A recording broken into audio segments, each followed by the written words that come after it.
What's going on, folks? We're live now, and we have the whole party here. And so this is going to be our Dungeon World game. This is Towers of Erza. It's going to be a new campaign, a new setting. It's all kind of custom made. It's very nebulous at this time. I will say, go ahead and introduce yourself. Maybe I don't know, what do you guys think? Should we do character introductions as well? Right. How about this? One sentence to describe your character. And we'll start with Joy Aris. Oh, okay. I'm Katie. I play Joy Aris, Tilly Feather, and she is she's a very distrusting person. That's her sentence. I'm playing Kit. I'm also named Ethan. I am playing the halfling fighter scrap engineer. I have a lance. It's sweet. All right. And then Denomalos. You said one sentence. One sentence. Hey, I'm Lex. I'm playing Denomalos. He is stern AF. Excellent. All right, Priska, now it's your turn. That's more. Now you Okay, got that this. was okay. I go by Nox on the internets, and I am playing Priska, an elvish wizard, and she has a difficult time coping with life. That's pretty good. All right. So, See the group that they put me with? yes. Very much same, relatable. Let me do something here real quick, just because it's we need some music. So let's talk about Dungeon World real quick, because for some people who aren't familiar with it, it's basically this book right here, Dungeon World, written by Adam Cobell and Sage Latora. It's an excellent system. It's everything that I know that I wanted out of an RPG. It's very light on the rules in terms of restrictions or anything like that. In fact, everything about Dungeon World is meant to drive the fiction forward. Like, there's nothing that you're going to do, that you're going to roll, that's going to prevent you from doing anything. So for example, like the game itself is basically a conversation between myself and the players. And I describe the world as they see it, and they basically say what they want to do in the world, and it's a continuous feedback loop in that way. And so collectively we work together to make sure to see if a move is triggered. And move is basically the only real rule system, or the game mechanic, basically. And a move is something that happens in the fiction that triggers it, and then they roll a die and we figure out what the outcome is. And so as we describe our world, we determine if that move is triggered, we roll the dice. It's a 2d6 system, so we're not rolling d20s here. And then plus some kind of modifier that they have, some abilities. And so the success of that action, like I said, is determined by the roll. And we're just simply to just tell a story, and that's really the majority of the game. And so the agenda, as it's laid out for Dungeon World, is to portray a fantastic world. So we want to play this game to create a fantastic world.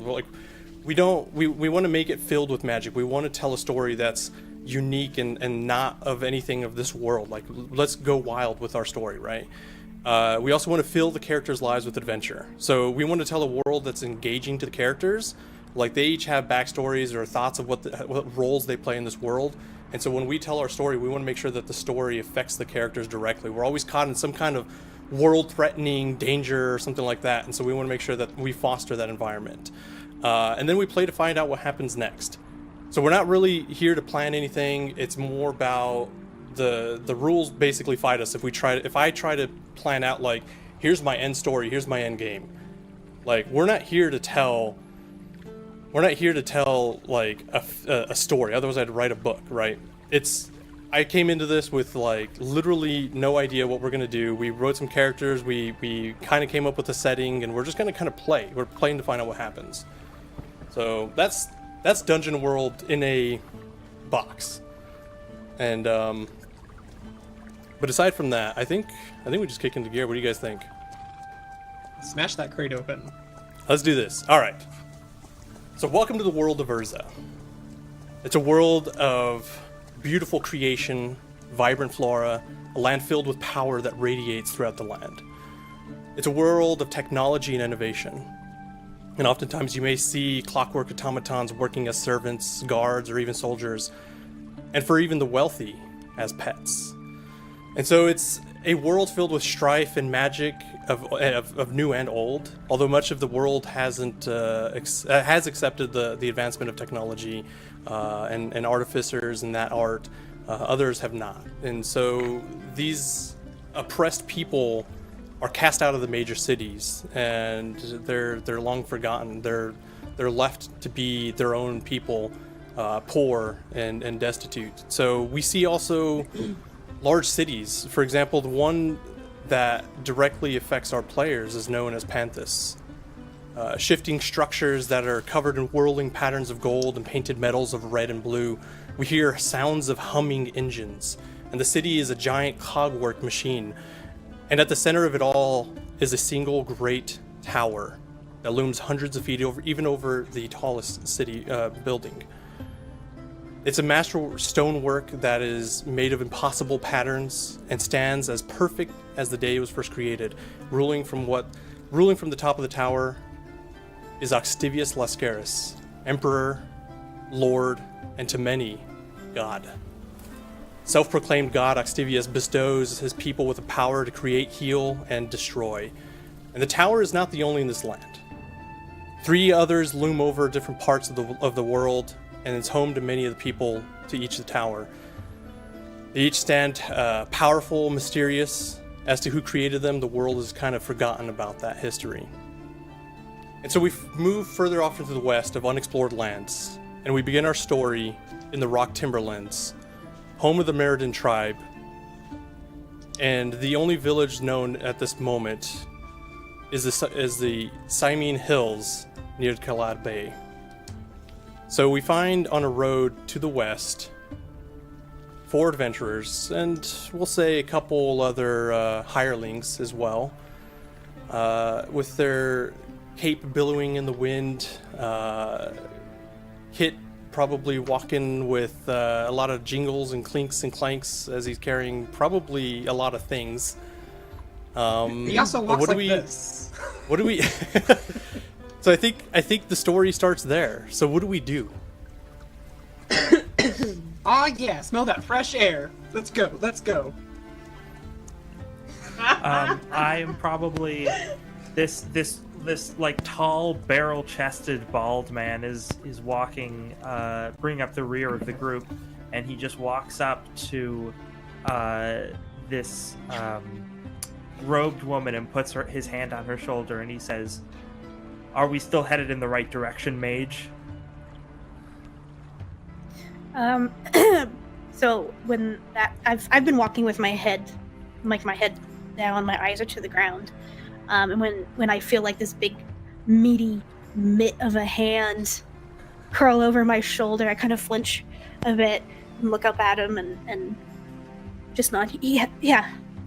This. I think this is the way. What is and I think we can talk about it. Like I said, this is going to be kind of an ongoing conversation between us. What do we think? So what is the main journey like? Why are we even headed in this direction? And I'm presuming like Joy Aris is right there, right next to her, right? Is she the one that's kind of like leading the pack? Because this is her land after all. Yeah, I think that Joyaris is sort of a little annoyed that she's doing this, but she's making sure that they don't go off of the path, that they're following the right path toward the city, not getting into anything dangerous, into any areas of the forest that would be considered, where they're not welcome, or anything that would, where they would be attacked or anything like that. And so Priska, your main goal is to do what? So I had this premonition which I shared with the Empire, and that's why Leaf crossed this, across the ocean to this continent. Is there anything else that I know about it after what I shared with you, Mort? So I think the idea is that you had this kind of pull, right? Like this notion that you had this dream you had your premonition, and I think just for the sake of the audience, that both you and Denomilos are from the Empire, work as Octavius's maybe not necessarily personal guard, but part of his conclave. And so I think in this situation you had a premonition. Maybe it was one day where you had a dream. Is that like how would your dream come to you, or like what would a premonition look like to you? So Priska's premonitions can come either as just like a waking flash of memories of just like images coming at her, with a little context or connective tissue. Sometimes they can, maybe happen as a dream when she's sleeping, but I would say majority of the time that the premonitions kind of, or the visions or whatever, reveal themselves in a more obvious way as like this waking, experience. I think even in this, like, this idea that you had this pull to go to the west, and your paths crossed with Joyaris and her tribe, and the deal that was probably struck would have been what, to guide you through the forest as you continue to feel your pull to the west. Yeah. So my premonition, I'm looking for. I'm looking. In my premonition, I saw someone pointing off into like the distance with a hand over their eyes, a flute, a fish, and a large tent with its front flaps open invitingly. So I would suspect that in Priska's mind, if I don't really have anything else to go off of other than those images, that Joyaris is the person pointing with her eyes shielded. So already, I've got one check off the box of the the premonition list. At this point, I know I'm about this premonition. Huh? Have you told the rest of us about this, or is this just for the sake of the audience and storytelling? Yeah, so Priska would share the premonition on like a need to know kind of basis. She might have told like. So I think like I probably know about it. Yeah. But right, I feel like I have. No, go ahead. I was gonna say, I like when we met Joyaris, and established this sort of relationship of her being as a guide, I would have like come to you and said, I've seen her. She's a part of this. She has an important part to play. So you at the very least would know that. Right. So I think as we kind of continue on down our road, is there anything you guys try to do while traveling at all, or like what are some of the things that you do along the travels, as we just kind of like blindly go to the west of wherever Joyaris is leading us? I'm going to make sure. Sorry. I want to make sure that the area is safe. So, like, if Joyaris is leading us based on what Priska is telling her, then I'm watching the surrounding area to make sure, like, I'm always on the lookout for an ambush, no matter how unlikely that might be. So I want to. Yeah, I want to just keep a lookout for everything. If you will allow me a discern realities check, I will attempt that. Yeah, I think that's a fair thing. Okay, go ahead and give me a roll a 2d6 plus I believe it's wisdom. Yes. Ooh, a 4. I fail. I see nothing. Okay, so but I get on experience. On failures, you mark XP. So this is the unique thing about Dungeon World. When you fail a move, that's the only real actual way to gain experience points. And so the idea is that you mark XP and something happens. Let me see what Discern Reality says. Basically, as I would think, as let's think about this. I want to look at my for the sake of the story. Okay. So as Denomalos is kind of like trying to look hard into the forest and trying to see anything going along the road, as you guys start to come across a we'll say the forest wall, and you see basically several trees spiraling up. Like this is the world itself is kind of filled with like a magical energy, and the trees naturally grow in twisted patterns all the way up, and you see that the leaves kind of they're green, but the edges of the leaves are kind of faintly purple and red as they kind of glow out, and they provide a decent canopy overhead. And you see also, as you kind of start walking into this area, Joyaris recognizes this as the place of the old well that her tribe used to attend to. Is the water itself used to be very fruitful in this area, and so it seems as though that something is afoot here. The forest doesn't seem to be as lively, and you take note of that, but Denomalos isn't quite ready to see anything, but you do, like I said, come up to a well that seems to be kind of free of any life, and the bucket has already been removed, and there's not even any running water. What do you do? Are there any animals around? Any what? Animals? Like You squirrels, don't kind of sense little- any animals at all. Like I said, this area seems to be extremely quiet.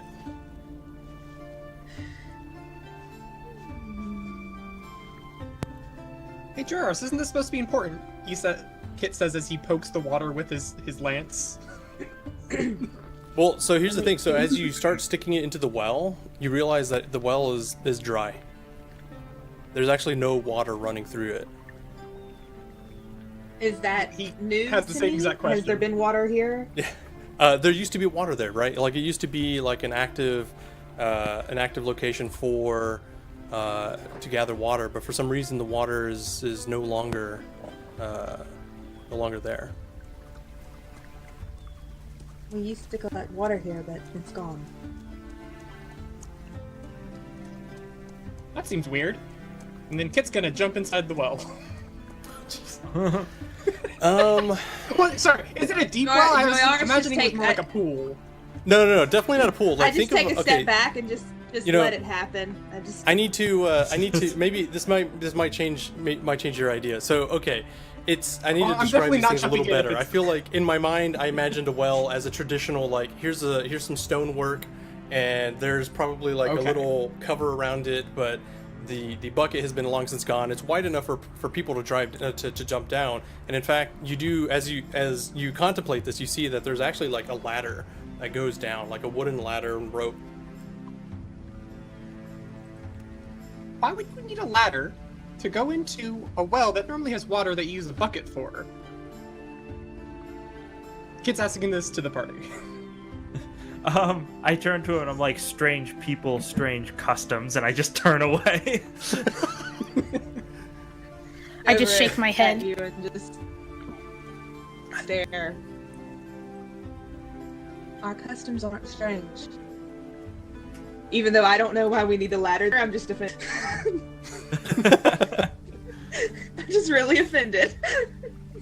That's really offended. So not a So strange what do you guys custom, a do? strange ladder. I mean, that's what the I ask- It's just a well. We can keep going. We don't need to explore this. I turn to Priska and I just say, does this seem important to you? I walk over to it and look down. Like I put my hands on the edge and look down into it. Okay, so as you're Wait, looking wait. into it, what are you trying to do? I'm just trying to look it down this whale. And give me a discern realities, roll plus wisdom. Okay, so I'm gonna need help with this. So roll 2d6 Roll and then add your 2d6. wisdom modifier. Yeah. Okay. It occurs to me I don't have like a good reference for the moves. I'm like, crap. I'll send you a link on Discord. Cool. Yeah, as a heads up to anybody, I've never played this game before. I've so- not either, so I don't even know the rules. So I'm just like, I myself am just going off of what I remember. So just start me out. Okay, so it's 2d6 plus wisdom, you said? Yeah. So I add up both die? Okay. Yep. So, 10. That's a Perfect. success, right? A complete success, right? Yeah, So that's like a critical success. Yeah. yeah. So what I'm going to do is, because you don't have the moves in front of you directly, check your Discord, and you get to basically choose 3 of those questions. Oh, nice. Okay. Oh, okay. So the idea is that it's just for the audience. Okay, so what happened recently? What happens next? What to look for? What is useful here? Who's in control? And what is false here? So yeah, when you succeed that roll, you get to ask the DM those questions, and the whatever DM has questions to you choose answer from that list, truthfully. yeah. Whatever I Okay. say is canon in the story. So, and this puts me on the spot as to as the exercise goes. Fun. Okay, let me get my paper ready. My paper and pencil. Okay, what would Priska want to know? What is useful here? Do something she want to know. We'll say this seems ridiculous, but the rope and the ladder seems very useful here. Oh, fuck, that's such a... Duh. Well, you get 2 more. You got 2 more. You do get 2 more. Rope and ladder. Priska looks at it, like scoops up the rope, looks back at Xenomalos. I think we can use the rope. Like some kind of simpleton idiot. He just sort of arches an eyebrow at you and says nothing. Just drops it and turns back around. What is false here? I think now you're gonna hate me for this one as well. The rope and ladder seems to have been added here recently. Probably it looks like it had been kind of rigged recently, as in it was just like they got some pythons stuck it into the side of the well, and like this wasn't a natural part of the well, but it looks like somebody had recently went down, and that the rope and ladder is definitely not supposed to be here. Okay, I'm not. Oh shit! This is hard. Ooh.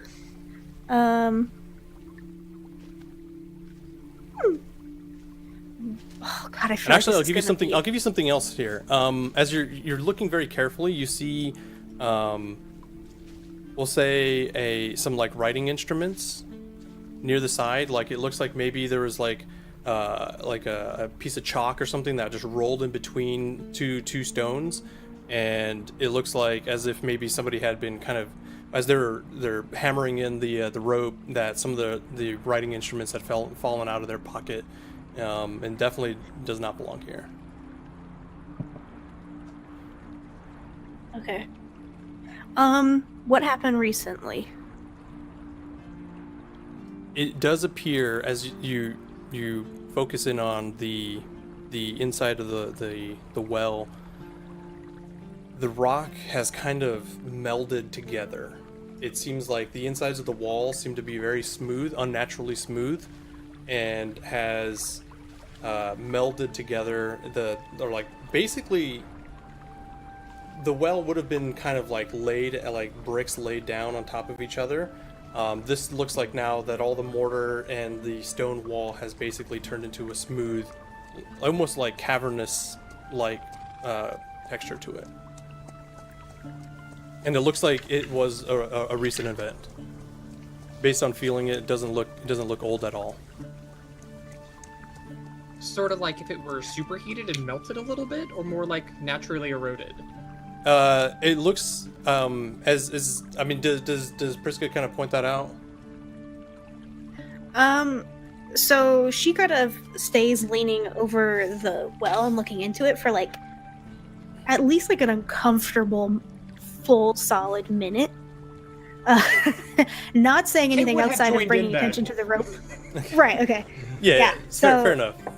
It does look Yeah, look like it was melted.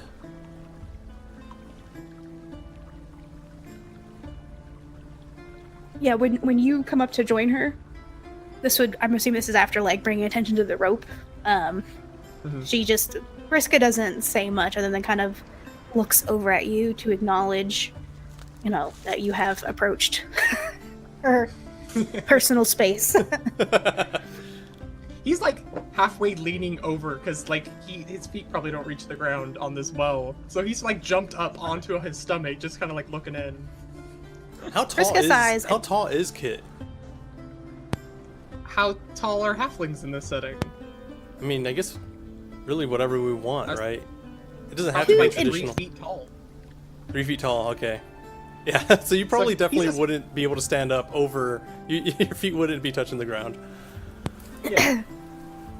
Yeah, Priska slaps a hand on your back and like grabs at your collar.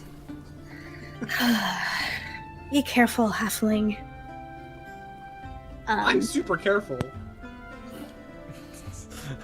She actually It like does- goes to like yank you back as Priska goes to step back, and turns to Joyaris and Donomalos and looks down at you, Kit. You know, if she's able to pull you back or not, and just is like, "There's nothing to see here." She will take the writing instrument. Okay, yeah. So we'll just say you get +1 Sick used. shot, you. Yeah. So the way that I think packs work in Dungeon World is that you get uses out of your pack. Like, and you basically can just say whatever it is that you want to do. So like, if you've got a pack, you've got 5 uses, and so whenever you need to use it, you just say like, "Oh, I'm going to use rope," and then you just check a use off of your pack, and that rope has then been consumed basically. And so what I would don't say think is you I pick. have a pack. I think everybody starts out with 1. We'll check it later. But yeah, just say that you have a use that you can do later on. And so what do you guys do? What do you mean it's not? I look at all I mean, it of might them not and be I just important, turn but around. I'm sorry. Go ahead. What were you saying? Kit's just like, oh. Kit's like, it might not be important, but it's strange. It's weird. Rope and smooth stones, and maybe there's someone stuck down there. You know. If someone was stuck down there, I think they'd be yelling for us to help them. I just think someone's probably playing in the bottom of a well. It's probably some young people, and we should just go. And I just turn and continue on down the path. Priska looks Okay. at Kit. Priska looks at Kit after that. Like, she watches Joy walk off and then looks at Kit and, like, just, like, snaps at him all of a sudden. Just because something is strange doesn't mean it's worth our time. Let's go. And then, like, stomps off Okay. back onto the trail to follow Joy. Okay. Okay. So as we continue on, we see we continue on down the forest. We just leaving the well behind. The path becomes unused in this area. This is we're kind of going into the unexplored parts of Erza, and so we see as we continue on down the forest. I guess the appropriate way to do this is to make a well, I guess so. We're just kind of wandering around, right? So with some true direction, like, what is Joyaris's goal, do you think, as to lead them? Because basically, like, Priska's exact instructions were just basically like head west. So what is Joyaris actually doing? Probably getting them, or their goal is to get to the city, right? Yes. So I would guess to go west, the quickest and safest route that she knows. Okay. So I think after probably one day, and so what we're going to do is mark. I think what we're going to do is mark a ration, just to say for one day we end up traveling, and then what we do is in the next day, let's roll for make camp, which I guess is, or take watch. So I would say in one day we're going to probably take a rest before we reach the destination, and but because Denomos is a interesting role, I think something will eventually happen. So let's say for that evening, let's do a take watch. So whoever's going to do watch, let's do on watch. Something approaches. I'll take watch. I know the area. I don't have to take rations anyway, so I'll just take watch. Okay. Give me roll plus wisdom.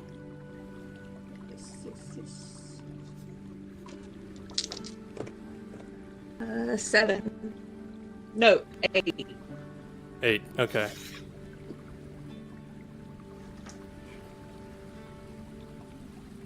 Okay. And so as you guys start your camp, you find that the night seems to kind of go quietly. But towards the end of your time of rest, you realize you hear some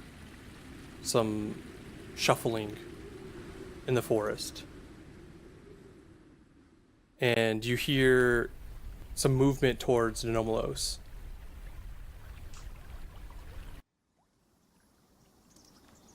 What do you do? I hear movement toward him. Towards in his direction as he's resting. I'm gonna go and quietly sneak up and just nudge him. Be like, old man, I think I knew you. Something's coming. My eyes just fly open and I sit straight up and just grab my this halberd that I have that's like right next to me. And I look for whatever this sound, whatever's making this sound. You reach for your halberd and you realize that your pack is missing. Oh my gosh. Treachery, I say. And It wasn't me. you realize that as you look around, that you look out into the forest and whatever little campfire light that you got, that it kind of the massive amount of shadows makes it very easy for something to be hiding inside it. And so in this small area that you started your camp, you realize that there's actually no one around that you've seen for a while. Or anything that you could make out that you would have seen, like any tracks or anything like that. You just know that your pack is gone. Not happy about I'm that. assuming I'm you. still snoozing. Yeah, I would say that Kit and Priska are still sleeping for the moment. Let's see. I still have. I probably still have my holy symbol because I assume I wear it on me, even to bed, probably. So I just take it from around my neck and hold it out in front of me, and I just say, "We are betrayed. Something has taken my pack." I say it loudly enough for like everyone to hear it and, awaken. Just sort of like uncomfortably loud, and I'm just holding my holy symbol like this. Well, okay, so I would everyone wakes up with Denomos kind of screaming out, with sticking out his holy symbol, and what do you guys do? What's going on? I think he's lost it. Give me. I think the age has finally gotten to him. No. I was gonna say, give me a discern realities as you guys. Well, I guess Joy Aris is the one kind of looking around at the moment, and Denomlos, but I would say Denomlos, give me a discern realities, but with the with aid, which I guess just gives you a plus one. I think. Yeah. Yeah. Mm-hmm. Oh yeah. By the way, I when got Kit a finally realized what was 10. going Kit does what? Oh, sorry. Yeah, there's like a weird lag on my end for some reason. I was gonna say, when Kit wakes up and finally realizes what's going on, he's like, I didn't do it! No! Nope! Like, opens up his pack to make sure he didn't do it. I just snap an accusing finger at you, and I'd be like, "Quiet, engineer. You are still suspect." Oh, jeez. He'll put his arm down. Like, and yeah, so I got a 10 on my discern realities. So so good. Okay, But, so you have the 3 questions in chat. Oh yeah, I have the 3 questions. Okay, so let's see. Which one? Okay, what should I be on the lookout for? The trees, as you start looking around, seem to be very much kind of like shifting. I mean, it could be the campfire light that you see, but as you take a close look, you see that the trees themselves kind of move unnaturally. Okay, that Like leads the right trunk, into the trunk seems to be kind of like moving in its swirling pattern. So yeah, that leads right into another great question. What here is not what it appears to be? Yeah, the Are these tree trees- itself, it looks like the tree bark is alive. Oh my god. And finally, what is about to happen? The hair lifts up on your hackles as you stare to the tree, and your senses as an accomplished paladin, as someone who has been who's been in combat before, you know someone is watching you, but maybe not something that's going to happen immediately. Like you don't feel like you're in imminent danger, but you know that there's something going on with that tree, and that tree is just looking at you. You get that feeling that the tree is watching you. I sort of, I get a little lower, like instead of standing up straight, I kind of get more into a battle pose, and I slowly turn to Joyaris, and I say to her,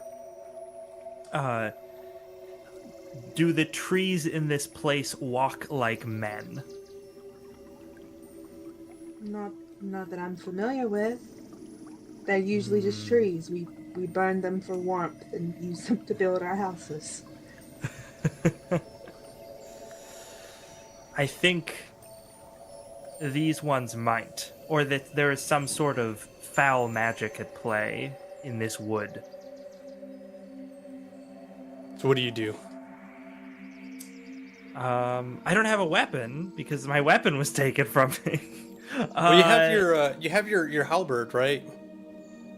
Well, you said that was gone, didn't you? Oh no, I'm I said your sorry. pack was No, gone. you- Like, Oh, Yeah, you grabbed your halberd, but yeah, Oh, okay, so I do still have my halberd. you have your Awesome. halberd, but not your pack. Oh, I'm gonna attack the Maybe shit you out of should- this tree. maybe you should just go cut one down. Okay, so what does it Yeah. what does it look like? What happens? So I'm at the crouched battle stance. I turn back from her, and I just sort of glare at that tree, and then I heft up my halberd, and I sort of aim it like spear-like, and then just run at the tree. Okay, as you do, you notice the ground kind of shifts upward as you're running, and the tree roots lift up kind of in a U shape, upside down, just like an N shape. And give me a defy danger roll plus dex, Roll plus So- dex. as it just Prisca- raises just enough above your foot to catch it. So can Can Priska like do a thing? Yeah, I don't know how this absolutely. Go works. for it. Yeah, no. So Okay. the way that everything happens in terms of like battle and all that stuff is you just kind of just say what you want to do. Is that a 9? Yes. Ooh boy. Okay, hold on. Let me see what a 9 does on my moves Pretty here. good. Defy danger. So Priska would have okay. like. Go ahead, Priska. Sorry. So Priska would have like shot up, and like she has like her little useless dagger of a thing that she sleeps with. And as soon as she would have overheard the conversation between Denomos and Jayaris, she would have cast light in the direction that her companion was looking, just to help illuminate the area. Yeah. we're Okay, not- so to cast a spell, so let's resolve the defy danger, and then we're gonna also resolve what it takes to do the spell, because I think both will. So you rolled the defy danger, and you get to have a worse outcome, hard bargain, or an ugly choice. Your choice. Okay. All right. I am going to. Let's see. I am gonna go with I'm gonna go with an ugly choice. That sounds fun. Give me Oh, man. that choice, DM. Dude, these games. This game's actually like this puts me on the spot, dude. It's crazy. Look at this So non-linear narrative. the ugly choice gives you okay. As you start running, you have to decide whether you want to trip and fall because you lose your balance and the bark basically catches your foot and causes you to fall over, or you're able to run up to the tree but miss completely. In which case puts you within arm's reach of the tree. I'm gonna run up to the tree and miss. But get Okay, up to so it. you basically you dodge right out of the way up until you get to the tree, and as soon as that happens, you stab your halberd straight through it, but it doesn't actually it misses completely, and you're within arm's reach. So Priska, as you light up the tree with light, I think is light a cantrip? Yeah. Okay, so with cantrips, do you just cast it? I believe, right? I believe you still Let me have to see. roll for it. Yeah, I think you still Yeah, have to it roll doesn't- it. Let me double check here because I want to make sure that we're with Yeah, it doesn't spells. seem to. On the sheet, it's not differentiating between cantrips and regular spells for casting a spell. I think you just always have cantrips. Yeah. So Like, so not roll. always have, but Yeah. So Right. roll plus They're always int. prepared. Yeah. Yeah. So what? Yeah, am that's true. I- They're always prepared. True. So roll plus int. So what die am I rolling? 2d6. Is it always 2d6? Yeah. Yep. Okay. Good to know.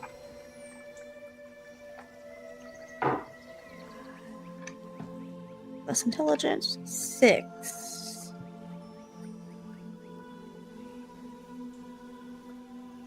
Okay, so I've didn't do shit. What did you roll? 6? 2, 4, 6. Yeah. Okay. Yeah. So that's a failure. Now, here's an interesting thing. So you get to mark. You get to mark XP. Okay. Now, here's the thing. So the spell is cast, but choose one. Oh, but that's a 7 or 9. Okay, yeah. So you get to choose one of 3 options. I'll post it in chat real quick, so you can see what it looks like. You get to do one of 3 options. You draw unwelcome attention and put yourself Yeah, I in a have 'em on spot, or Oh, yes. the spell disturbs the fabric reality as it is cast. Take -1 going on. Or after it is cast, the spell is forgotten. You can't cast it again until you can cast spells or prepare them. So That what says do you it's do? on a 7 and 9 though, and I rolled a 6. Oh, so it just fails completely then. Yeah. It's a complete fizzle. Yeah, it just fizzles out. I feel like something else happens. I'll tell you what happens. So as you cast it, it causes you to your hands kind of basically it's a spell that seems to have been like should have been so common to you, as it's a thing you've practiced time and time again, but the moment of just waking up and seeing Denominalos just basically kind of shuffle around attacking a tree, which seems kind of strange in of itself, causes you to fizzle out your spell, and causes you to burn your hand. Take one damage for that. Man. I'm trying to So think of I'm like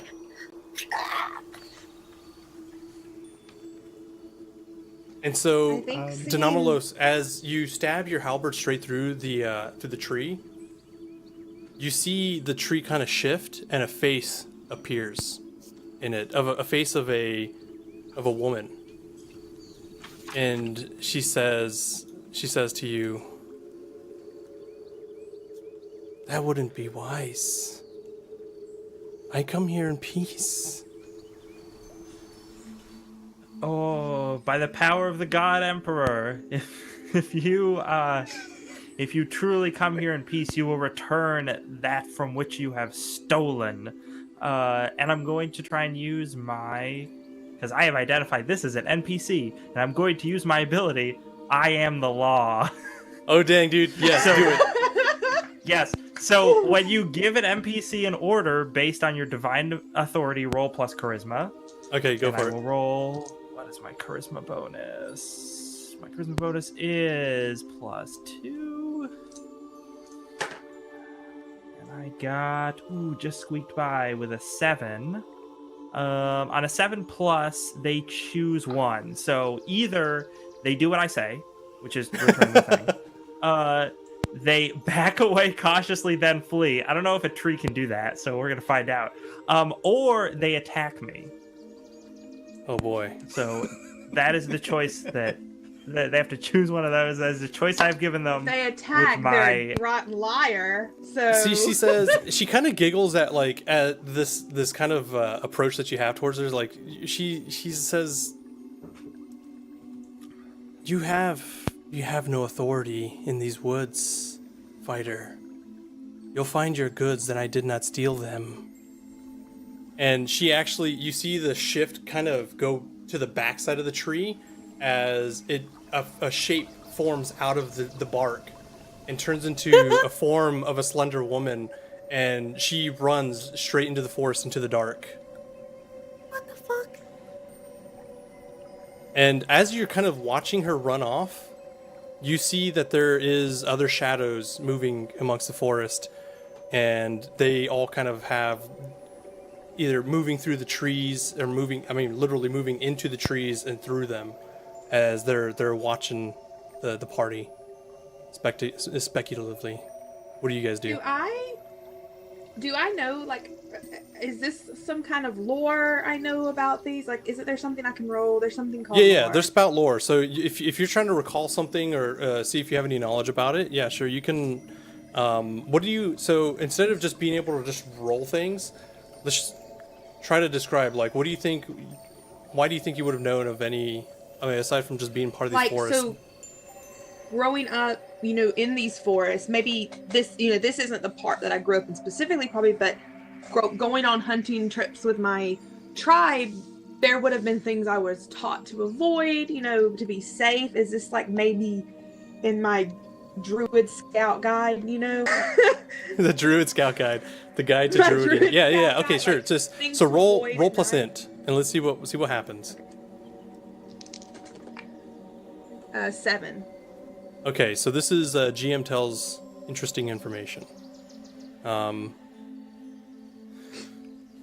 think part of Priska's Joyaris's like upbringing, she kind of became aware of spirits of the forest that exist to play kind of devious tricks on them, though there's never been true evidence of anything of existing, but basically spirits that have a home somewhere here, but never have been, like I said, never been confirmed. No one's ever seen it, but there was always this kind of like this idea of It's the like legends of tricksters of the forest, and you just know them as that. I go up to Normalo's and like put a hand on his shoulder and try to calm him down. And I'm like, I think that perhaps you should just let it go and we'll find your pack in the morning. I think they're just here to have a good time with you tonight. They're just trying to get a laugh out of you. I sort of turn to you, and there's that vein on my neck is just like sticking out. And I just look, and I'm like, their fun has cost me my rations. And I just sort of I'll plant my... No, you go I'll ahead. give you my rations. Don't worry. You're just an easy target. So what all did you have in your pack, Denomalos? So I had rations. I also had a healing potion, and I had, I think just more rations. Yes. So like all the valuable stuff. Yeah, so I had a total of 6 uses of rations and a healing potion, and then I assumed that my armor was probably not in my pack, and then I have my halberd, and that's like the only stuff, and a holy symbol. That's the only stuff I have on me. Okay, so at the very least you have your halberd and your holy symbol still on your person. Yep. Okay, cool. So what do you guys do? I'll definitely give my rations to Denomalos because I don't need them as a druid. That's I don't true. have to mark off Druids rations. literally don't eat or drink. We don't. That's the weirdest thing. But I'll give my rations to Denomalos. Nice. Okay, so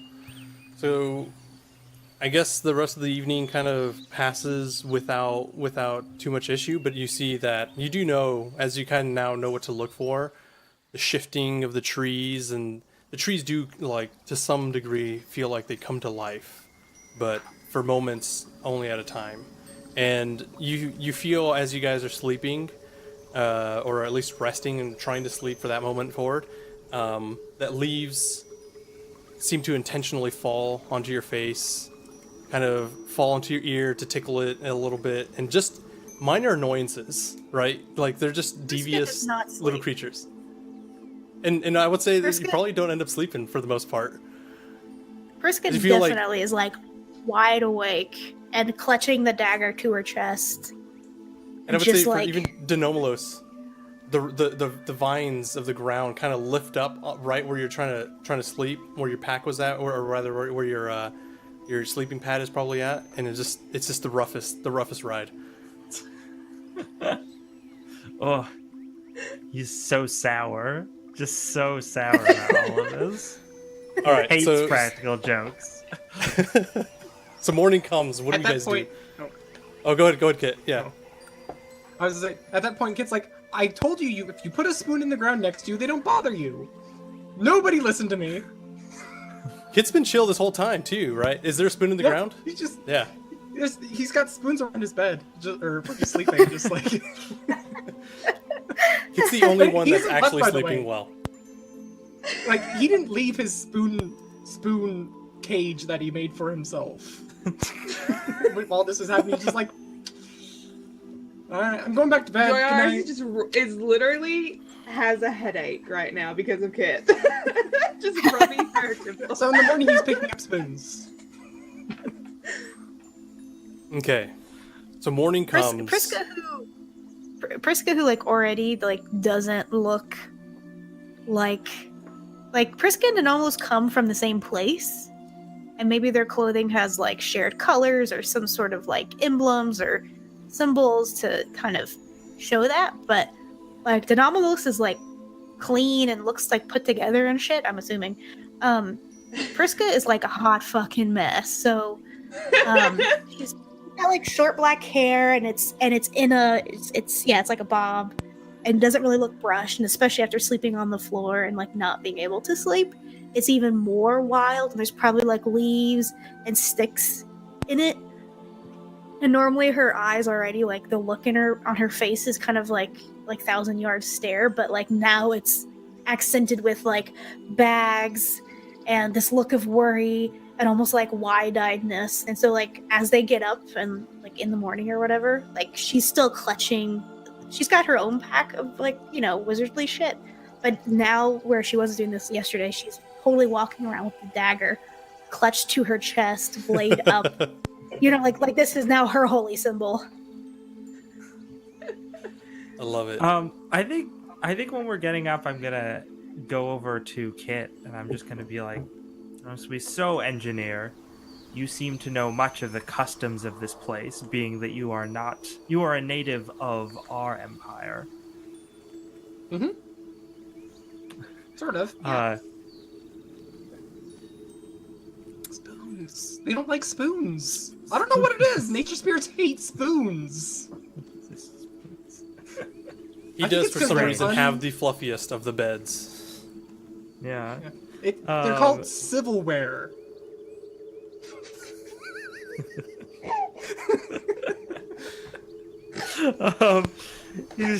He's just gonna be like, so you don't when was the last time you were back in the Empire? Oh, probably like 2 or 3 years ago. Why so long? Well, I'm just towering over you, like looking straight down. like, do you really behind Denomalos, Priska is standing there like a couple feet away and staring at you with the dagger. Oh gosh. Like listening. Terrifying. So menacing. I love it.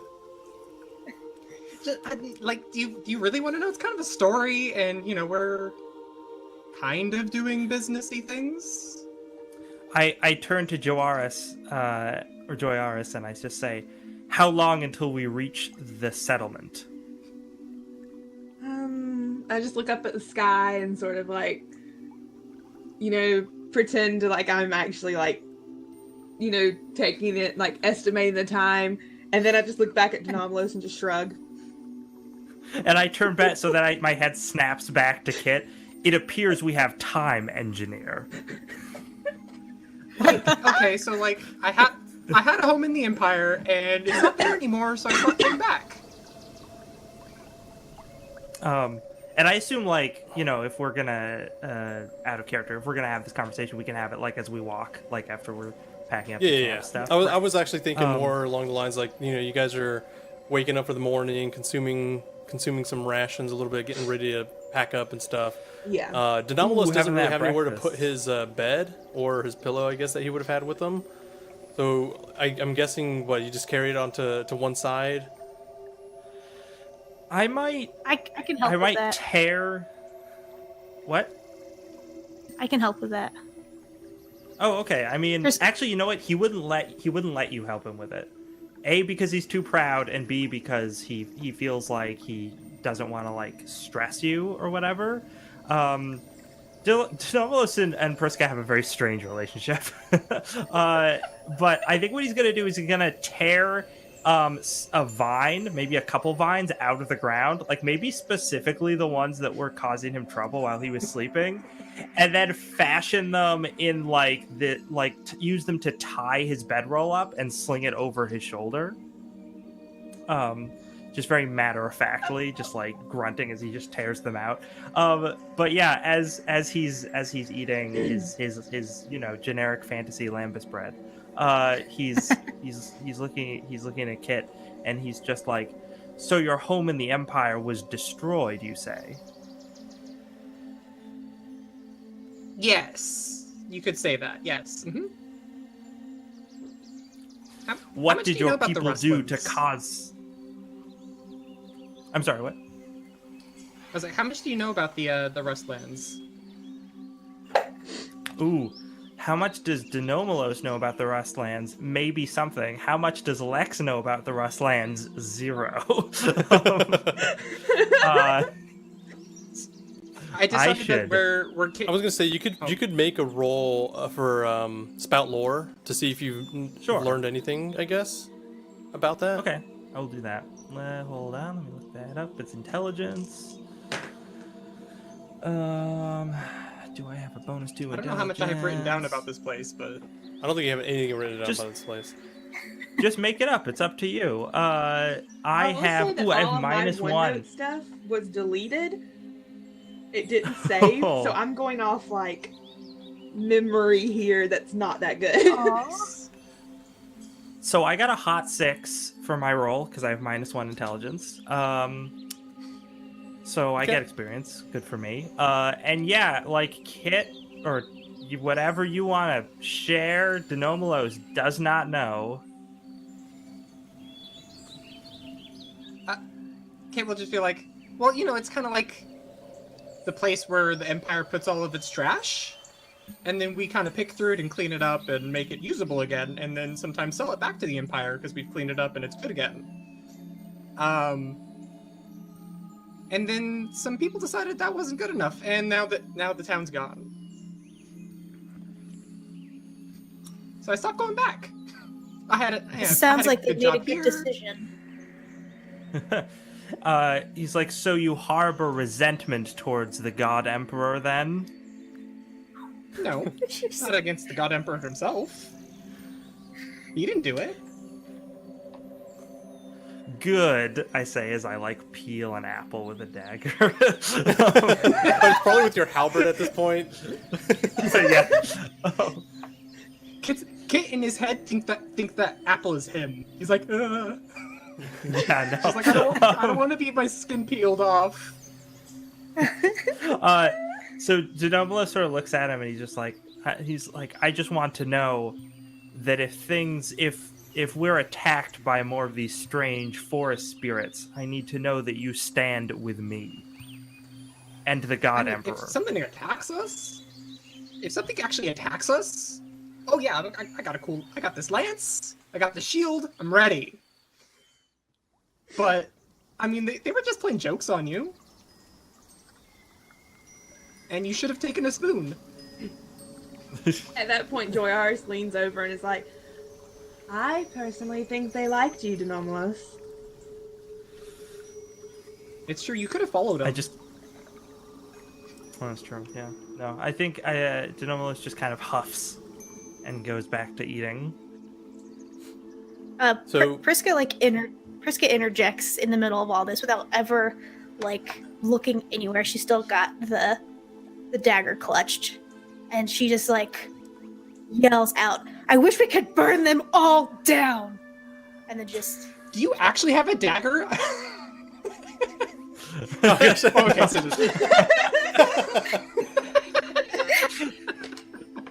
That's role I playing, was gonna say- everybody.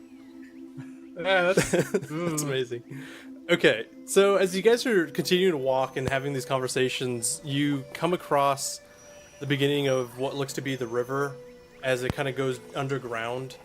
And Joyaris has been kind of through this forest enough to know that it's supposed to be basically a river, but somehow has turned into kind of like a small lake.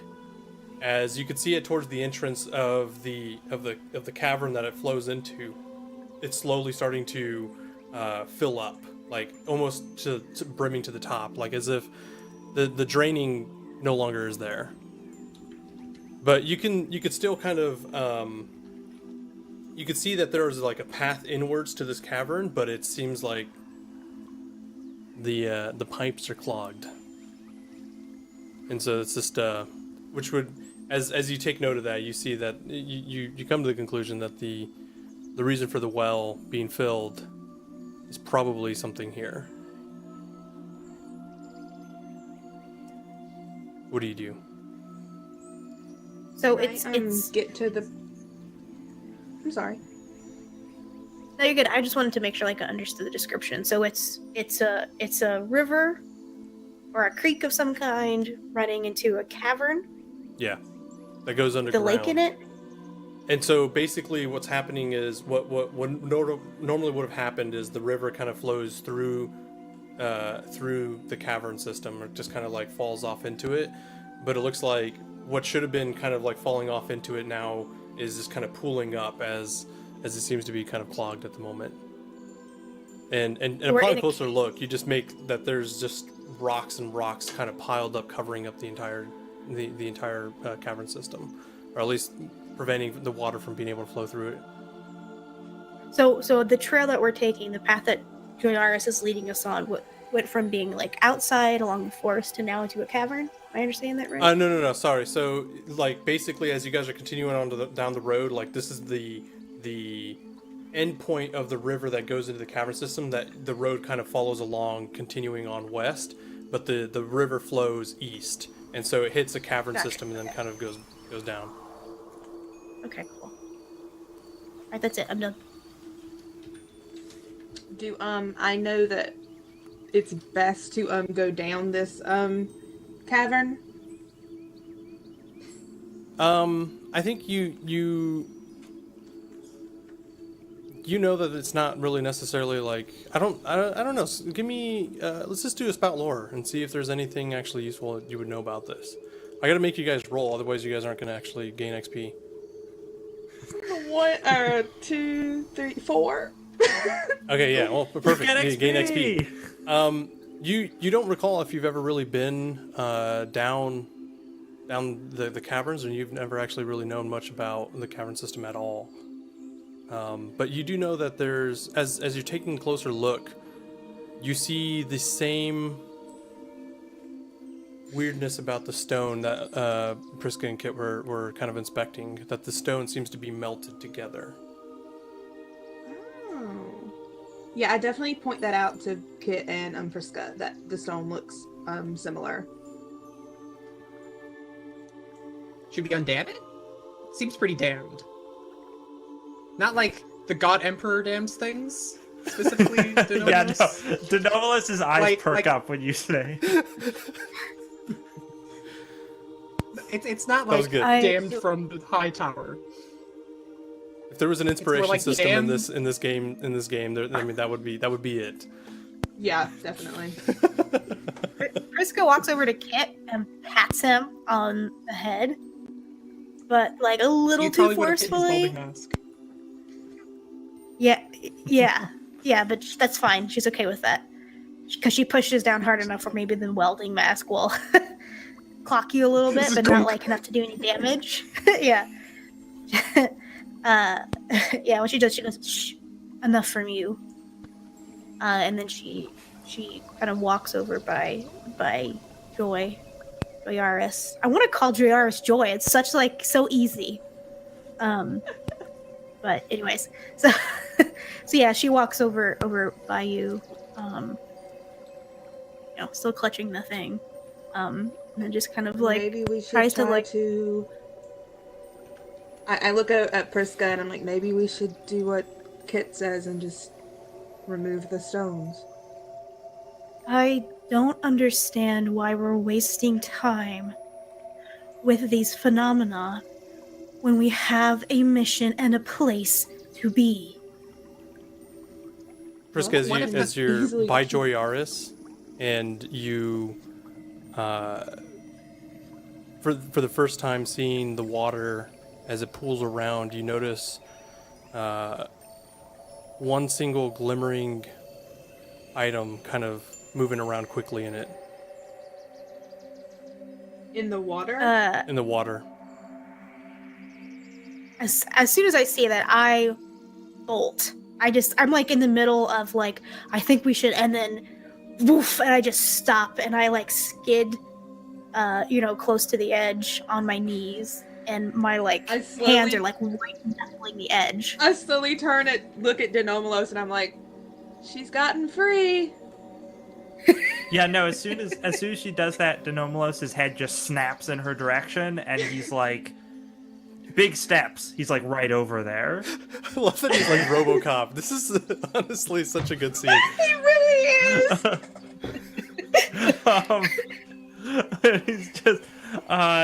He just says, "What is it, mage? What have you seen?" So she's white knuckling, like her nails are now digging into like the dirt on the the edge here, whatever. I'm assuming there's an edge of some kind, and she's just like peering down into the surface, like just eyes locked into whatever this sparkly, shiny thing is that's reflecting light in the depths of this water. And she's like, "What is it? What is it? What is it? There's something there. What is it? What is it? What is it?" In the moment of your panic, you She just says that like nonstop. You see a small red, almost golden, like flaked creature, a tiny red and golden fish float up as it just kind of moves around the water a little bit and looks precariously at your eye, just one single eye staring at you for a moment. And in a brief moment, she grabs it. All right, yeah. What do we do? She goes. She lets go and like just leans in, like without care for her own balance. Like it's totally possible she could fall in. Yeah, I was gonna say, care. roll me She a just defy immediately danger. lunges for it. We should roll a defy danger dexterity. So roll plus dex. Okay, so 2d6 plus dex, right? Yeah. You guys have 0. Plus 0 in dex. Okay. How do I even walk on 2 feet? Oh shit, I rolled really fucking good though. Language. Oh, wait, am I supposed to watch it? I just imagine in character Denomulus telling Priska.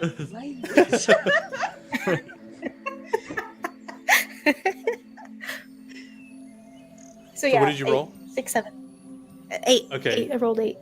Okay, perfect. So It's not bad. hold on, no, it's not bad. Hold on, I'm gonna tell you what you get. So defy danger dex. You get a worse outcome, hard bargain, or ugly choice. Worst outcome, hard bargain, or ugly choice. Yeah, as you're trying to act fast, and you realize that you've with no regard to safety, rush after to grab this fish. So you get a choice of a worst outcome, hard bargain, or ugly choice. Let's do hard bargain for funsies. Man, Drive that hard bargain. these are hard, dude. These are really hard. That's why they're called hard bargains.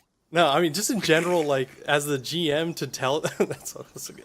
Okay, you can grab the fish and be carried away by the current for the moment, or miss the fish and fall in the water, but still be able to hang on to and not be carried away. Fish. So you grab the fish. I Priska knew goes and she grabs was it, grabbing the fish. and immediately you feel the current kind of push you down. The river pushes you further east, and everyone else kind of stands behind and sees Priska just kind of moving along with the current, and she moves within like a short moment. She's like 30 feet down, moving towards the rocks that are blocking the cavern. I want to just draw ours just. And then I'm gonna walk over to the edge, and I'm going to transform into a fish and jump into the water and swim after her, so I at least have line of sight on her. So as a have to fish, like roll okay, so what does the fish transform, look like? What do you turn into? A salmon. You turn to a fish this whole fucking Jump. time? What? You could turn to a fish this whole fucking time? Yeah. So I By have the to way- roll to just see how many holds I have, in case I want to do any moves, because you Oh, can that's give me true. moves that I can do. So roll plus it's dex, Wisdom. I think? Yeah, wisdom. That's right. Wisdom. 4, 5, 6, 7. So I rolled a 7, so I have 2 moves in case I like get in a fight or something. I get Yeah, 2 hold that you moves can give spend me, I whenever can you do. want. Right. But right now I'm just swimming to follow Priska. Make sure I keep an eye on wherever she goes. Okay, Kit, what are you doing? I should mention I should mention that Kit is not like he's like, oh, you did the thing again. Just sort of like, oh hey. He's not like, oh my god. He's like, it's that. It's that. Just completely in his own realm, just doing his own thing. Denomulus, do you do anything? What do you do? Oh, as soon as Priska goes into the water, Denomulus just dives in right after her. And so, what kind of No. armor do you wear? I think I wear scale armor. Let me check right quick. So, but it would be something bu- that's bu- not like necessarily light? It's not light, but because I'm a fighter class, I have the armored trait, which means you ignore the clumsy tag on the armor that you wear. So I have scale armor, which normally would have the clumsy tag, but it doesn't because of my character ability. Right. Okay. So you jump in and immediately you get taken by the current, and I would imagine, what is your actual strength? My strength is 13, which is what, +1? Yeah. Okay. So I'm a little swole, a little bit. All right, just a little. Just a little. So as you jump into the water, you feel the immediate weight of your armor just kind of pull you down a little bit, and you still have your halberd in one hand, and your blanket is basically kind of also now soaked and kind of weighing you down a little bit. So give me a defy danger strength to kind of withstand the currents. Yeah. You're gonna rust, is what's gonna happen. 9 on that. Okay. Worst outcome, hard bargain, or ugly choice. I'm sorry. I got a 10. I forgot to add my All right, +1 perfect. strength. Yeah, so then in that case, yeah, you basically with the swolenness, yes. So that's so good. That's perfect. So you power straight through. You start going towards both fish. Priska, you have the fish. What are you doing? You're slowly going towards, or I should say, you're quickly going towards the rocks.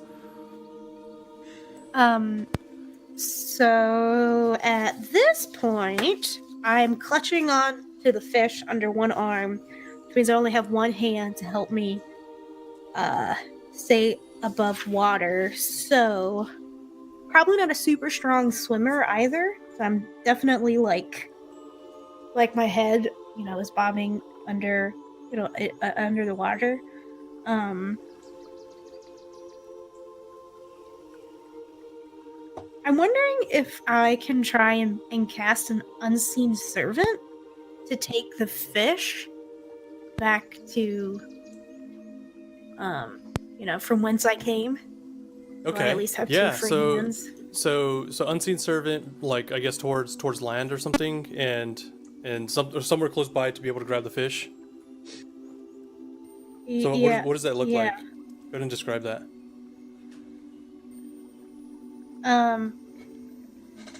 Do I need to try and I don't know, cast it first or something? I don't know how this works. You could describe what you want to accomplish, and we'll make the roll for it. So as you're Priska going towards the would rocks, you have land close by. So Priska wants to. She doesn't want to lose the fish. She wants to free up an extra hand though, so she can at least do something. So she would, have one hand above water to, do her casty stuff with the unseen servant, make some hand gestures or some shit, which then would take the fish from her and go back, and then she would, after her hands are free, try and grab for the nearby land to keep itself from running into rock. roll I guess to cast a spell. I think that's what we need. Okay. Unseen servant's a cantrip, so I think you just know it. Fuck. I'm rolling like absolute garbage for my fucking spells. Priska is not An casting 8. any spells today. 8's? I mean, it's still not bad. So you still get one of the 3 options, right? It's still cast. Yeah, and the spell is cast. Yeah, so I do still get it.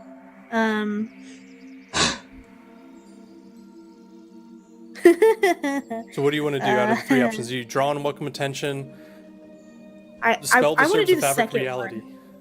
I want to do Spell that disturbs one. Okay, so the spell disturbs the fabric of reality. You, for a moment, you cast a spell, and a thing you've done so often, and you see that the unseen. You can, I guess, would a caster be able to see their own unseen servant?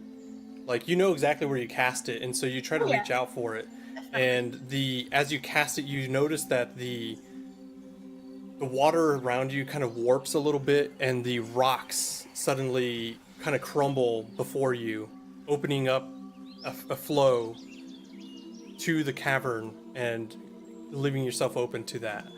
to kind of drain down into the cavern. Oh my god.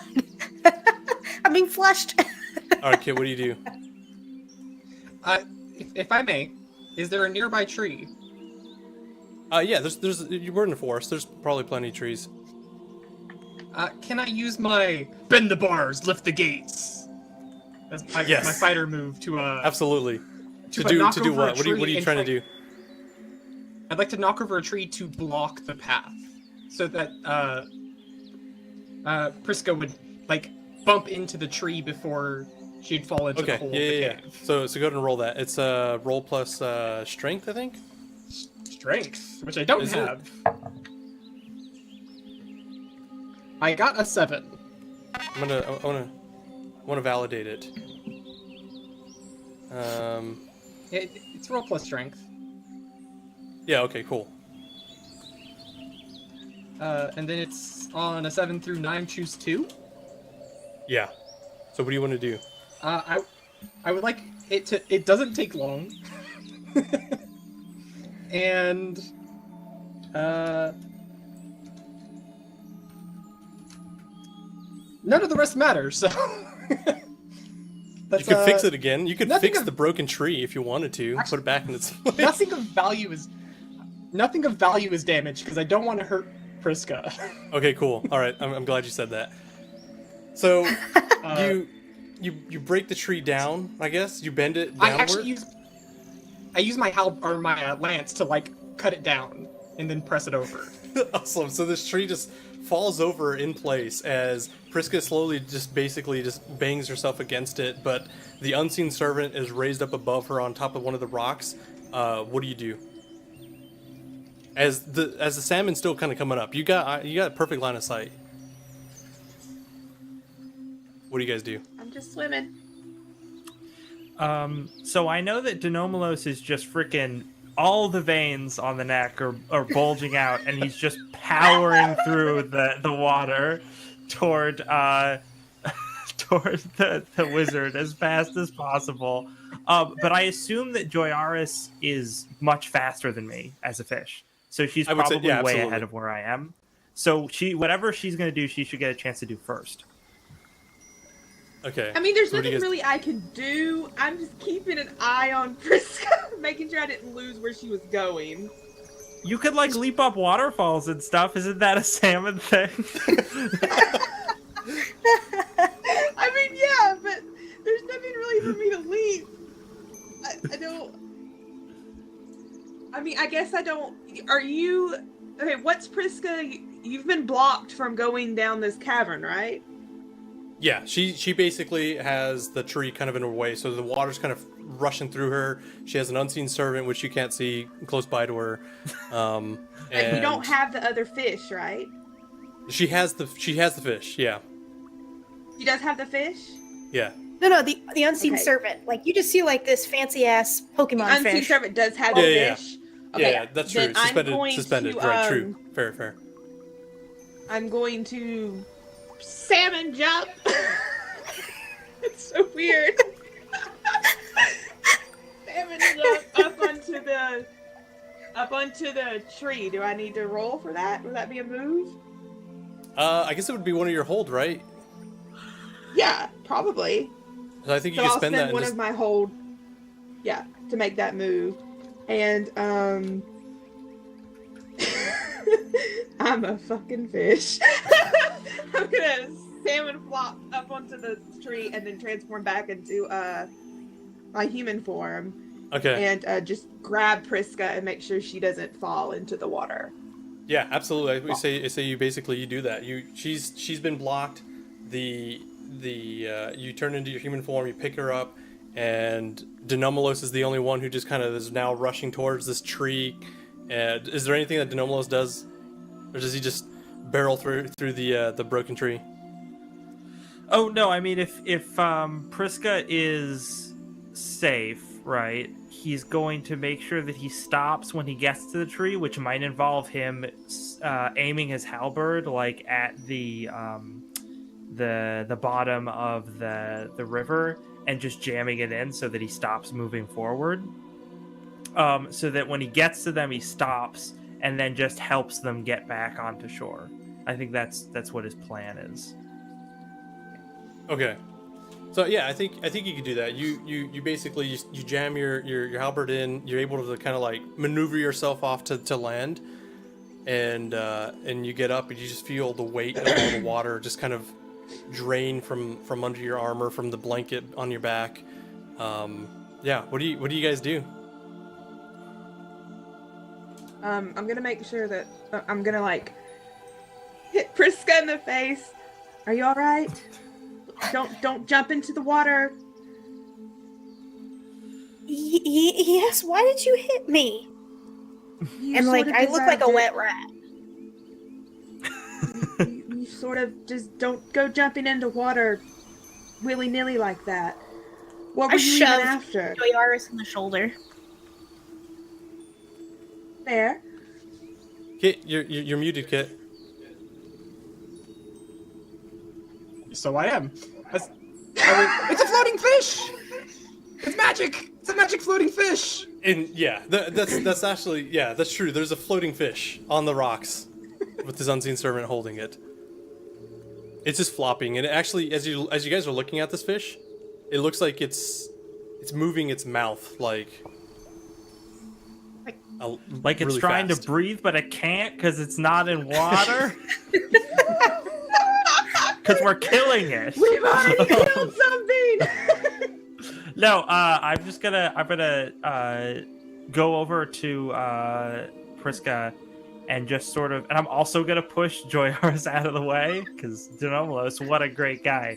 And he's just gonna be like, give her space, and then he looks down at Priska and he says, "Is that part of your vision?" And he points at the fish that's flopping there. What does it mean? I'm just like clutching at my robes around my neck and like, yes, it is. I'm just like, breathing heavily, and I just get up, and if anyone is in my way, if like Denomalos is like hovering over me too close, I'm just like elbowing and like shoulder checking people, and I, signal to the unseen servant to follow me, and I take whatever kind of path. Yeah, I can take whatever kind of pathway that gets us, onto dry land and away from this water hazard. Yeah, absolutely. And the unseen servant obeys, and you get it. So, does everybody kind of crowd around her at all, or follow what she's doing? I'm gonna keep a fair distance. I want to see what's going on, but I'm gonna keep like a couple steps back. Oh, Kid is totally following. He's like, it's a magic fish! It's a flying fish. Denomlos is following with his weapon drawn, worried that the fish may try to attack someone. He so what is Priska doing with the fish? We'll say that you're pretty close by with your unseen servant, and the fish is there, moving its mouth a lot as if it is trying to breathe air or breathe water. What do you do? So she's gonna take the fish from the unseen servant, and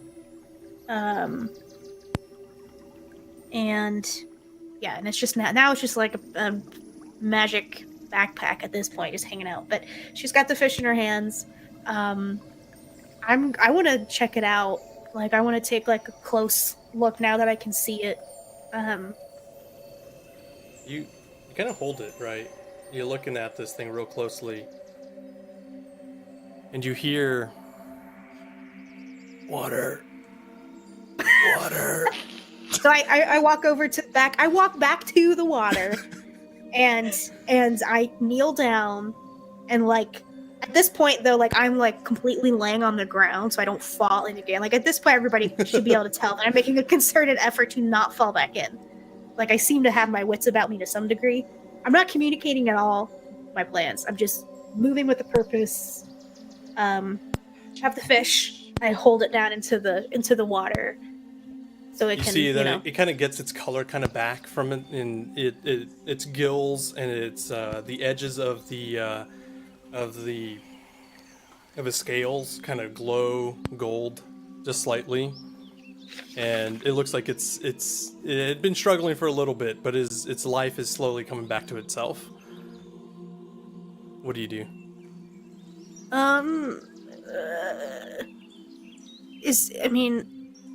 So it's a fish covered in gold and ruby scales. Is that what you said? Yeah, it's basically it's red scales, but it has like golden tips to all of the to each of its scales, and they kind of glow a little bit. Like it definitely doesn't look like a fish that's pretty traditional. It looks like a living magical fish. I turn my head as best I can, like crane it, like twisting it back, and I call out to Joyaris. Druid, come here. Have you ever seen anything like this before? I walk over and lay down on the ground flat beside Priska and look at the fish. Could I roll for lore to see if I've been taught anything about this fish? I would say it's not even necessary, mostly just because this fish 100% doesn't look like anything anybody has actually really kind of seen. It's a unique pattern to itself. It glows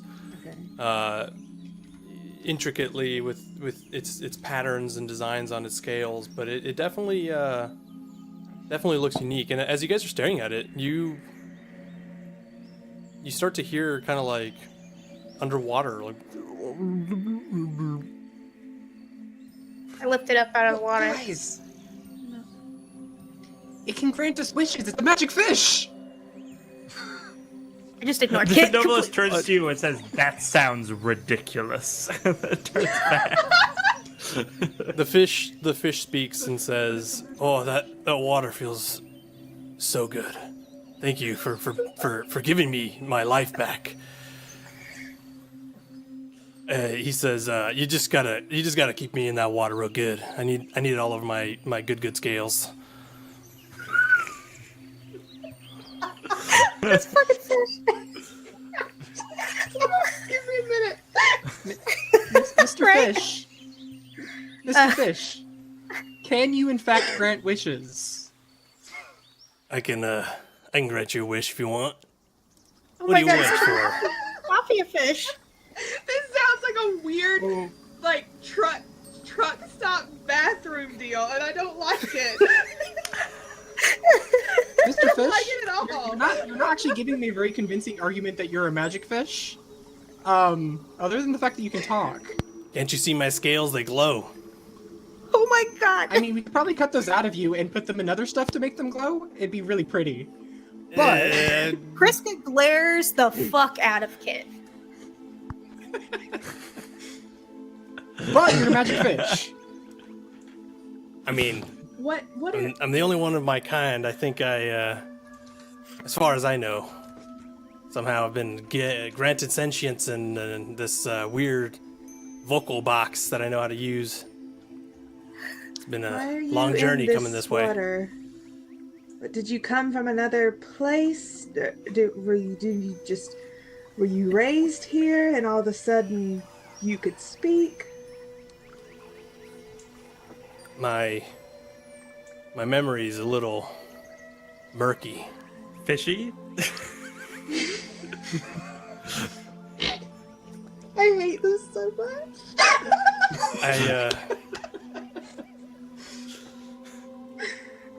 I don't remember much beyond just what seems like a few hours ago, maybe a few days. I have no concept of time. God damn it! I know what I want to wish. I have a wish. What's in the hole? I'm like, don't do it. It's a demon. I'm gonna give you a wish. I want my fish wish. Come on, what's in the hole? What's in the hole? It's nothing My but darkness. Your wish has been I granted. lean over to Priska and I go, let's just let him make a wish. If it kills him, then we don't have to deal with him anymore. Friska looks very at exciting Joy fish out wish. the corner of her eye. It doesn't really say anything or make any expressions. Kid's very disappointed and walks away. He's just like, worst wish fish ever. Priska looks at this fish and she like takes a deep breath. Fish, I have seen you in my visions and in my dreams. There is something special about you, and there is an importance to you. Where did you come from? Who is your maker? What is your purpose? Says I just know I came from far off. Life was breathed into me by something. And then I see smoke and power. It was weird. Yeah, I don't know. It was a long time ago, though. Since then, I've just been floating my way all the way this way, and I've somehow hit this rock. Can't seem to be going on much further from this point. Do you have a name, fish?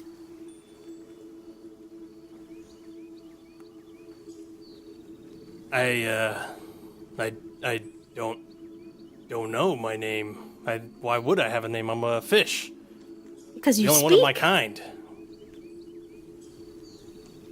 Things Would that you- speak are usually named. I mean, you could give me a name. Well, I suppose that's true. I look over at you, Jairus. How shall we transport him? It must come with us.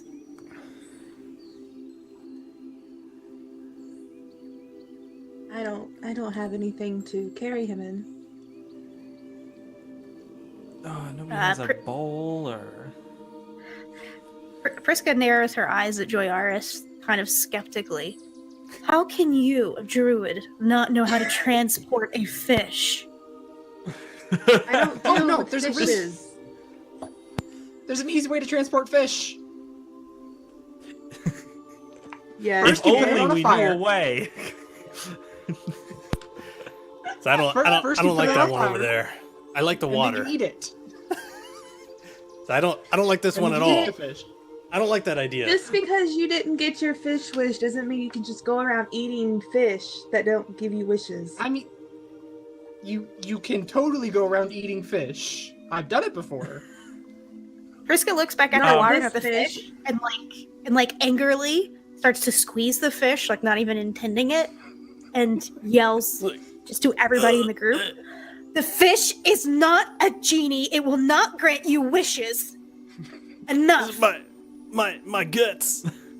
My guts. Put me in the water, I'm please. so sorry. I'm so sorry. I'm so sorry. And she like My relaxes her soft grip. guts.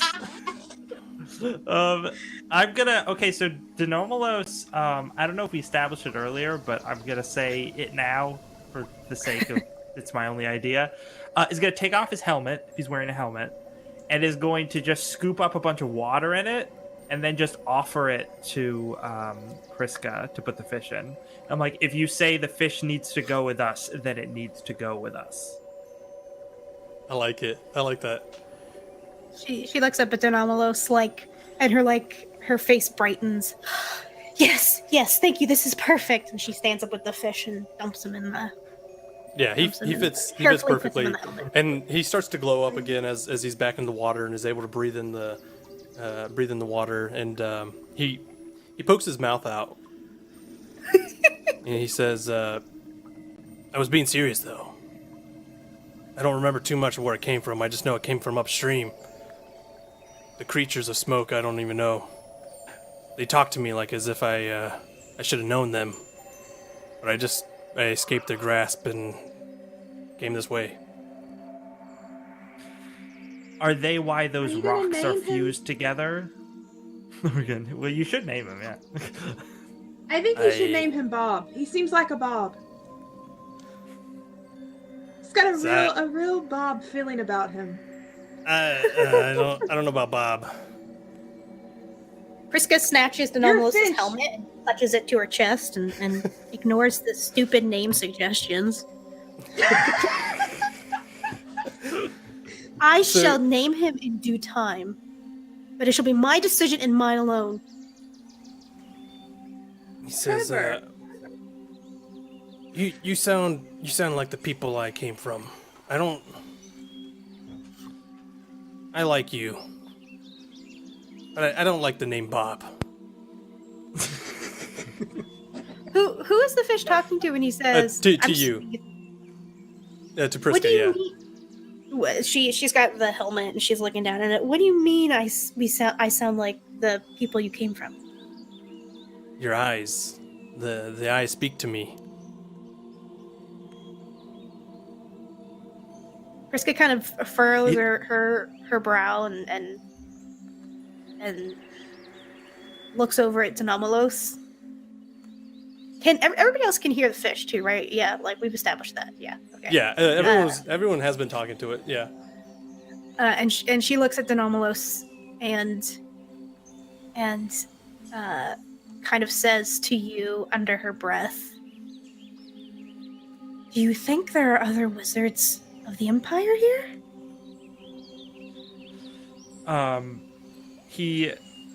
Denomalos, for the first time, looks kind of uneasy the whole time you've been traveling with him, and he says, "I would certainly hope not.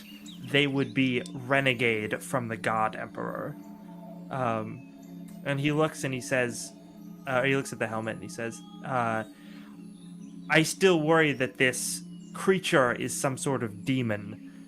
But if it is relevant to your vision, then we will keep it with us for as long as necessary." Priska goes through like a flurry of reactions as she's listening to Denomalos, but when he makes the accusation that he thinks it's a demon, she kind of like glares at him and clutches the helmet like slightly protectively like away and says, "It is not a demon." So I think it's a good point to stop. Considering Shit, it's already 55. it's already 10. Yeah. Yeah, we're getting pretty close to 10, yeah, at this point. But I think it's a good point to stop, just so we can figure out what to do next after this encounter with the fish, and continue with what we do. But I think at that point, I don't know. What do you guys think? I think we would continue on with our Say new what? To continue companion on? that Joyaris is 100% going to call Bob, so you should all get used to it. So This is gonna Katie, I kill know you Joyaris don't at know some this. point. You are making This a is pun Bob because a the Bob is a fish, type of and you lure. should all just accept it. That's the joke. Just making sure. But other than that, I think we're pretty good. We're in good position. We might as well just get ready to close up. I'll go ahead and let you guys kind of say who you are, what you're doing, give a plug about anything that you're up and about, and we'll start with who wants to go first. We'll do Joyaris. Kit. Okay, Kit goes first. Hi, I'm Ethan. I'm Super Robot Bear on the Twitter. I stream Mouse Guards every other Wednesday, including this Wednesday on the... What is that? The 7th? Yeah, on the 7th, and we're playing Unsolved Mousteries. We're gonna have a Scooby-Doo mystery on Wednesday. It's gonna be fun. The game master. With mice. And I'm also writing a 5th edition module, or 5th edition Dungeons & Dragons module called The North Seat. So, if you want to hear more about that, check me out on Twitter. Perfect. Oh, Denomalos? and you did this sweet art Okay. for our characters. Oh, that's Don't true. forget about That's right. that. All the sweet art that is on... Yeah, the character art was all by him. Which is off... Well, you can't see it. I mean, these guys can't see it, but the audience can definitely see the different scene where it's like... It's actually... Hold on. No. This way. That way. Okay, Denomalos. So I'm Lex, and you can find me on Twitter at DankDungeonsTV. My big thing is I have an actual play fantasy comedy TV show. The 2 seasons are out. In the first season, we play Dungeon World. In the second season, we play 5th edition D&D. And yeah, you can check us out on YouTube, youtube.com/c/dankdungeons, and watch all that hot content. It's great. It's great. Absolutely recommend it. It's awesome. Okay, and then let's do Priska. Hi. You can call me Nox. You can find me on the Twitters at Nox Noctua thing in there. I'm just a nerd that plays games on the internet when I can weasel my way, elbow my way, bribe my way into games. I have a Twitch channel under the same name that I do personal streams on. By personal, I mean I just try to draw sometimes and play a game. Yeah, that's my jam. All right, cool. And then Joyaris. I'm Katie. You can find me on personal Twitter at KatieFace. I do so much on Off the Table. I am always there. So this upcoming week, on Friday, I'll be there playing Monster Hearts. And then it's alternating weeks. So the week after, I do Tales from Erza regularly and Burning Wheel regularly. And then I think that's all. I'll be on Off the Table later this season, maybe. I don't know. I do stuff. I'm there all the time, so check us out on So basically, off_the table on Twitch. the table. And Twitter is off_the table as well. Yeah. Always looking for new DMs to come and give their wonderful opinions. Yeah, go check it out because they got like tons of great stuff, and Summer's been doing like a great job like maneuvering the 7 games that are going on right now. Yeah, pretty she awesome. does all the work, and I just sit there and take credit sometimes. Yeah. All right, and obviously I am Mort from Mort's Magical Wares, and so you can find me on Twitter at Magical Wares, and you can find my YouTube channel, which is down below, which we're going to start editing these videos and start uploading them as well, so we'll have a way to catch up as well. And then I'm trying to think of anything else. We got our Yellow Silk campaign that's going to be starting pretty soon, and we got a new game coming up soon. If you guys want to be a part of that, message me on Twitter, or you can find me at mortsmagicalwares@gmail.com.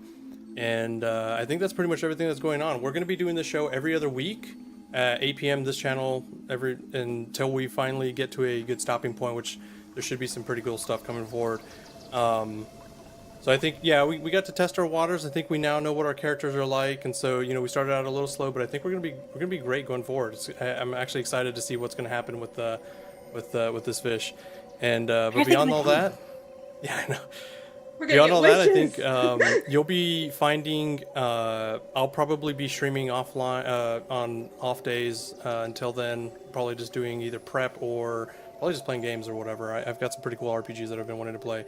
But aside from all that, on the off Saturdays, we'll be replaying this video. We'll do reruns, and at the very least, I'll be in chat. Whether or not any of the players are going to be in there, but it'll be kind of more of like just for me to take notes to figure out what the heck to do. And yes, the Great Fish Saga will begin. We'll see what happens. But all that being said, guys, thanks for hanging out with us. Thanks for being at Mort's Magical Wars. We will see you guys next time.